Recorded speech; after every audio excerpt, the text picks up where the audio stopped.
सभी को जय मसीह की। मैं परमेश्वर का धन्यवाद करती हूँ कि मुझे परमेश्वर ने फिर से एक बार मौका दिया कि मैं उसके पवित्र वचनों को आपके साथ बांट सकूं। जो आज का हमारा विषय है वो ये है कि परमेश्वर के कार्य को करना कोई आसान काम नहीं है।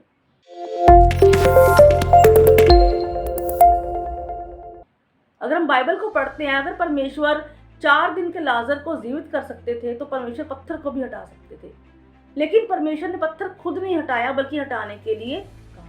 इसका मतलब ये है कि कुछ कार्य ऐसे हैं जो खुद परमेश्वर को करने हैं और कुछ कार्य ऐसे हैं जो परमेश्वर ने आपको और मुझे दिए हैं करने के लिए। लेकिन खुदा के उन कार्य को करना, उन जिम्मेदारियों को पूरा करना कोई आसान काम नहीं है। जब हम उन जिम्मेदारी को पूरा करने के लिए अपने कदम को बढ़ाते हैं तो बहुत बार हमें विरोध का सामना भी करना पड़ता है। जब हम नेमिया के बारे में पढ़ते हैं, वो नेमिया जो राजा का वफादार सेवक और परमेश्वर के निकट रहने वाला वो व्यक्ति, जब उसको ये पता लगता है कि शहरपनाह टूट गई है, द्वार जला दिए गए हैं और जो लोग बंदी गृह में हैं उनकी दुर्दशा हो रही है, तो नेमिया का हृदय टूट जाता है और वो घुटनों के बल आकर जब प्रार्थना करता है और राजा से आज्ञा लेकर उस मंदिर को बनाने के लिए वो जाता है, तो एक तरफ तो बहुत सारे लोग उसके साथ खड़े होते हैं उस कार्य को पूरा करने के लिए और एक तरफ उसका विरोध है, क्योंकि वचन में लिखा हुआ है कि ये बात उन्हें अच्छी नहीं लगी, उन्हें बुरा लगा ये कि वो उस मंदिर के कार्य को पूरा करे। तो उसके खिलाफ बहुत बड़े षड्यंत्र रचे गए, उसे हत्या करने की, नेमिया की हत्या करने की कोशिश भी की गई और बहुत बार योजनाएं बनाई गई कि किसी तरह से ये मंदिर का कार्य पूरा ना हो सके। इस तरह से मसीह जीवन में भी हो रहा है कि बहुत बार मसीह लोगों को विरोध का सामना करना पड़ता है, लेकिन नेमिया ने उस समय में भी उन चुनौतियों का सामना किया और लोगों की अगुवाई भी उसने की। क्योंकि जब हम बाइबल को पढ़ते हैं, मूसा को परमेश्वर ने कहा जा तू मेरे लोगों को मिस्र से छुड़ाकर बाहर लेके आ, तो ये कार्य करना मूसा के लिए आसान नहीं था। उसके सामने एक बहुत बड़ी ताकत थी, वो थी फिरौन राजा। 10 विपत्तियों के बाद भी उसने फिरौन राजा का सामना किया। कहीं पर लाल समुद्र आ गया, कहीं पर अपनों का विरोध है, कहीं पर कुड़कुड़ाना है, कहीं पर बुड़बुड़ाना है। ये कार्य करना उसके लिए कोई आसान काम नहीं था।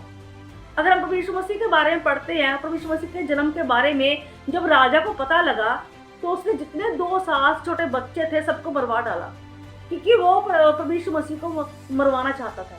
लेकिन जब प्रभु यीशु मसीह ने सेवकाई में कदम रखा तब भी बहुत बार उनका विरोध हुआ, बहुत बार उन्हें पकड़ने की कोशिश की गई, उनके खिलाफ षड्यंत्र रचे गए कि उनकी हत्या कर दी जाए। लेकिन इन चुनौतियों का सामना करते हुए भी, इस विरोध का सामना करते हुए भी प्रभु यीशु मसीह ने अपने पिता की उस जिम्मेदारी को पूरा किया जो जिम्मेदारी पिता ने पुत्र को दी थी। यहाँ तक कि प्रभु यीशु मसीह ने क्रूस पर मृत्यु को भी सह लिया। इस तरह से जब नेमिया के बारे में आगे पढ़ते हैं तो नेमिया ने 4 अध्याय 4 और 5 वचन में प्रार्थना की उन विरोधियों के विनाश के लिए, है ना। जब हम आगे पढ़ते हैं तो नेमिया कहता है कि हमें उन विरोधी लोगों के साथ हमें युद्ध करना होगा, अपने बच्चों के लिए, अपनी पत्नी के लिए, अपने परिवार के लिए। अगर हम ऐसा नहीं करेंगे तो आने वाली पीढ़ी को क्या जवाब देंगे, क्योंकि शैतान हमेशा हमारी गवाही को खराब करना चाहता है।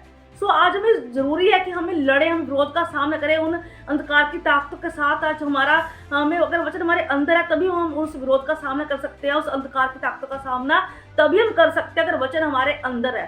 अगर वचन हमारे पास है और हमारा भरोसा उस प्रभु यीशु मसीह के ऊपर है तो शैतान कभी हमारी गवाही को खराब नहीं कर सकता, लोग कभी हमारी गवाही को खराब नहीं कर सकते, है ना। तब आगे जो पढ़ते हैं तो नेमिया ने के खिलाफ जो षड्यंत्र रचे गए, जो नीतियां चलाई गई, जो योजनाएं चलाई गई, योजना थी नेमिया के खिलाफ सफल नहीं हुई और नेमिया ने उस मंदिर के कार्य को पूरा भी किया।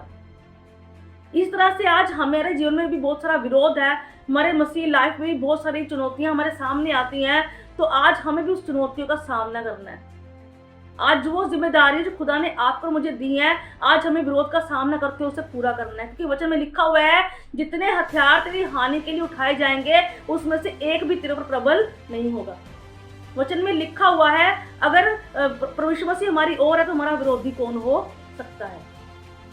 इसीलिए अगर हम बाइबल को पढ़ते हैं तो बहुत सारे लोग जिन्होंने परमेश्वर के लिए बड़े महान कार्य को किया, उन्होंने भी मृत्यु को मांग लिया। अगर हम बाइबल को पढ़ते हैं, अगर हम गिनती 11-15 को पढ़ते हैं तो मूसा ने मृत्यु को मांग लिया। अगर पहला राजा 19:4 को पढ़ते हैं, एलिया ने मृत्यु को मांग लिया। योना के बारे में पढ़ते हैं, योना 4:3 में योना ने भी मृत्यु को मांग लिया। सो बहुत परिस्थितियां हमारे जीवन में आती हैं, लेकिन फिर भी एलिया ने एलीशा का अभिषेक किया। अगर आप सचमुच खुदा की जिम्मेदारी को पूरा करना चाहते हैं, तो सचमुच खुदा का वचन तभी आपके जीवन में पूरा होगा अगर आप उसकी जिम्मेदारी को पूरा करेंगे। हर एक विरोध का सामना करते हुए, हर एक चुनौती का सामना करते हुए अगर आप आगे बढ़ते जाएंगे तो 100% खुदा का एक एक वचन आपके जीवन में पूरा भी होगा। सो खुदा आप सभी को सोचने के द्वारा बरकत और आशीष दे।